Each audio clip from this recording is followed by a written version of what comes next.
রমজান মানে ইফতারের টেবিলে গরম গরম মচমচে পেঁয়াজু। চনা বুটের সাথে বা চনার সাথে আমরা এই পেঁয়াজু না হলে আমাদের চলেই না ইফতারের সময়। একদম আজকে মচমচে পেঁয়াজু তৈরি করে দেখাবো যা অনেকক্ষণ পর্যন্ত ক্রিস্পি থাকবে। আসসালামু আলাইকুম everyone, welcome to Mehnus mom's kitchen.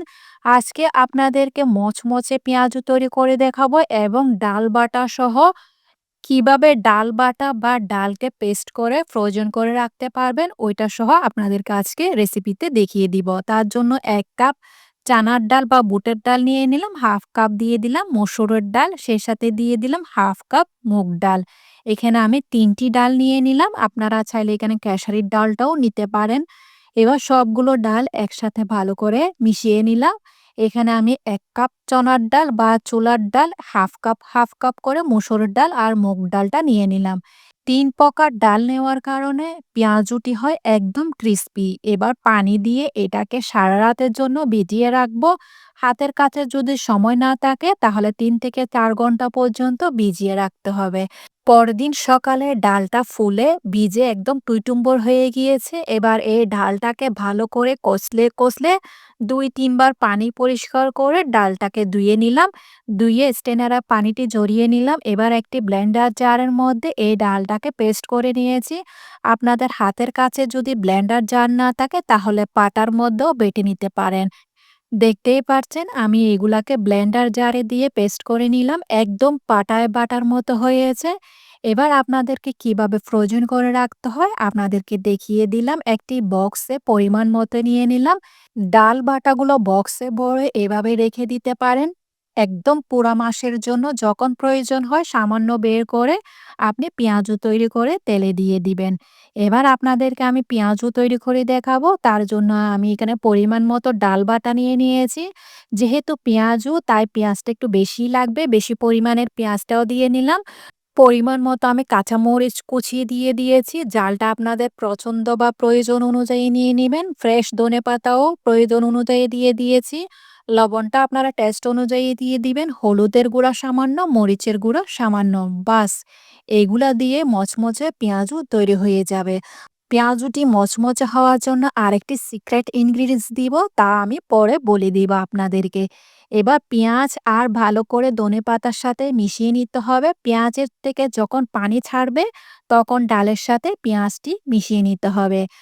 প্রথমে পেঁয়াজকে ভালো করে কষলে নিবেন। পেঁয়াজের থেকে যখন পানি বের হবে তারপর ডাল আর পেঁয়াজের সবগুলো একসাথে মিশিয়ে নিবেন।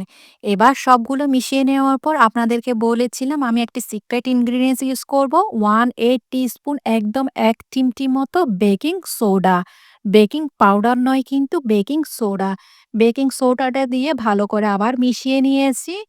মিশিয়ে নেওয়ার পর পেঁয়াজুর জন্য ডাল বাটার মিশ্রণটা একদমই রেডি হয়ে গিয়েছে। আপনাদেরকে দেখিয়ে দিলাম কেমন হতে হবে এই মিশ্রণটা।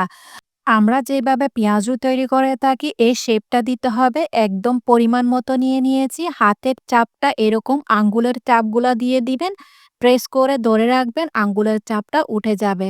দেখতেই পাচ্ছেন আমি এভাবে করে পেঁয়াজুর শেপটা দিয়ে নিলাম। আর তেলের মধ্যে দেওয়ার আগে তেল একদম হালকা গরম করে নিতে হবে। তেলকে বেশি পরিমাণের গরম করতে যাবেন না। হালকা তেলে এইগুলাকে উল্টে পাল্টে একটু ধৈর্য সহকারে ভেজে নিতে হবে। খেয়াল রাখতে হবে পেঁয়াজু তেলে দেওয়ার সময় একটু সময় নিয়ে এই পেঁয়াজুগুলাকে ভেজে নিতে হবে। বাছতে আপনাদের কাছে আমার একটাই রিকোয়েস্ট, আমার রেসিপি যদি ভালো লেগে থাকে তাহলে ফ্রেন্ডস অ্যান্ড ফ্যামিলির সাথে অবশ্যই শেয়ার করবেন। লাইক, কমেন্ট, সাবস্ক্রাইব করতে একদমই ভুলবেন না। এই পেঁয়াজুগুলাকে আমি একদম ধৈর্য সহকারে চুলার আঁচ লোতে রেখে মচমচে করে ভেজে উঠিয়ে নিয়েছি। খেয়াল রাখতে হবে গরম তেলে পেঁয়াজু দিতে যাবেন না। নেক্সট বেজ দেওয়ার আগে তেলটাকে একটু ঠান্ডা করে নিবেন, তারপর আবার পেঁয়াজু তেলে ছাড়বেন। বেশি গরম তেলে পেঁয়াজু ছাড়তে যাবেন না, না হলে ভেতরটা কাঁচা থেকে যাবে। দেখতে পাচ্ছেন কতটা সুন্দর, মাশাআল্লাহ একদম ক্রিস্পি হয়েছে। আমার রেসিপিটি ফলো করে অবশ্যই ট্রাই করবেন। আর ভাজার পদ্ধতিটা যদি আপনারা খেয়াল রাখেন, ছোট করে একদম ক্রিস্পি করে ভেজে উঠাবেন চুলার আঁচ লোতে রেখে, তাহলে আপনার পেঁয়াজু অনেক সময় ধরে ক্রিস্পি থাকবে ইনশাআল্লাহ। আজকে তাহলে এ পর্যন্ত, দেখা হচ্ছে নতুন আরেকটি রেসিপি নিয়ে। সে পর্যন্ত ভালো থাকবেন, সুস্থ থাকবেন, আমার জন্য দোয়া করবেন।